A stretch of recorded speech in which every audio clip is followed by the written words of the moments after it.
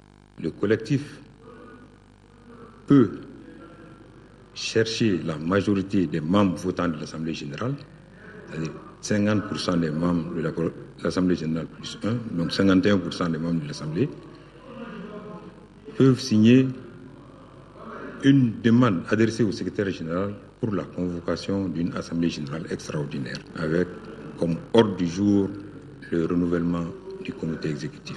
Les textes de la Fédération nous donnent cette possibilité. Tous les contours de l'ordre du jour ont été passés en revue. 11 clubs de Ligue 1 sur 16 ont signé la lettre. Les 5 clubs non engagés sont l'USFAS compte tenu de son statut particulier, le COB, le CES de Goulofila, le Yana de Koulikoro et l'AS Real. À ce rythme, le football malien n'est pas loin d'une crise. À la FEMAFOOT et au collectif des signataires de mettre de l'eau dans leur vin, dans l'intérêt supérieur de notre sport roi. Focus Santé, la chronique santé du jour évoque les problèmes que rencontrent les agents de santé communautaire ASC dans les villages. Initiative du gouvernement soutenue par l'UNICEF, la prise en charge des AC est supposée être pérennisée par les communautés elles-mêmes. Mais dans certaines localités récemment visitées par la presse, les problèmes ne manquent pas malgré la reconnaissance et l'utilité des ACC. Nos reporters Tchessira Dambélé et Idrissa Traoré étaient à Famana, dans la commune de Katiena, région de Ségou.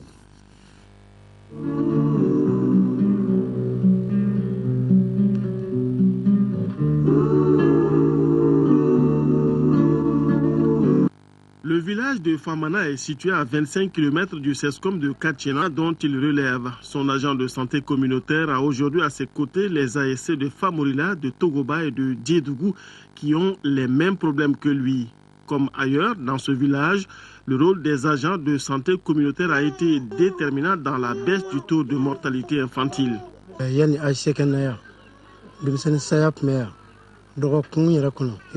Avant l'arrivée ici des agents de santé communautaire, on pouvait compter près de 10 décès d'enfants par semaine. Moi, j'ai personnellement perdu 2 enfants, l'un un dimanche et l'autre le lundi suivant. Mais depuis qu'ils sont là, les décès d'enfants ont baissé de 20 à 30%. L'arrivée donc des agents de santé communautaire a beaucoup contribué dans la diminution des décès d'enfants. Pourtant, les échanges avec les ASC réunis aujourd'hui à Famana font ressortir quelques problèmes. Venus pour la plupart de milieux urbains, les ASC n'étaient toujours pas rassurés qu'ils allaient continuer leur travail après 12 mois de prise en charge de l'UNICEF. L'UNICEF nous a recrutés pour une année.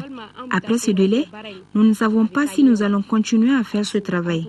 Deuxièmement, nous aimons notre travail, mais nous avons quelques problèmes d'approvisionnement en médicaments. Troisièmement, pendant l'hivernage, les toits des maisons qui nous ont été affectés par la communauté Schwentz. Quatrièmement, nous n'avons pas été rassurés. On ne nous a rien dit du prolongement de nos contrats.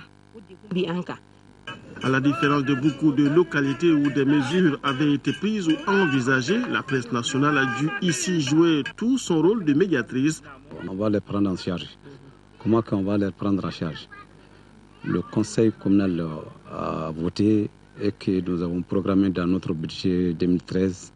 Donc après la pérennisation, le budget communal va prendre les AC en charge parce que nous avons bien connu quelle est l'importance des ASC dans les villages. Parce que les ASC, leur présence a rapproché les agents de la santé à la population. Effectivement, il y a un problème d'approvisionnement en médicaments. Récemment, le CESCOM a fait quelques travaux d'aménagement. C'est ce qui a joué sur notre budget. C'est pourquoi il y a souvent rupture de médicaments. En ce qui concerne les frais de transport, nous les prenons en charge quand c'est l'ASACO qui les convoque. Quand c'est le directeur technique qui les convoque, nous ne prenons pas cela en charge. Si les populations aiment égrener les bienfaits des soins essentiels dans la communauté, ils n'ont pas toujours bien accueilli ceux à qui il est interdit de faire une injection, leur domaine d'intervention étant bien défini. À Famana, ce sont les médicaments payants qui font souvent défaut et non les produits gratuits, selon l'agent de santé communautaire du village, M. Mamadou Koulibaly.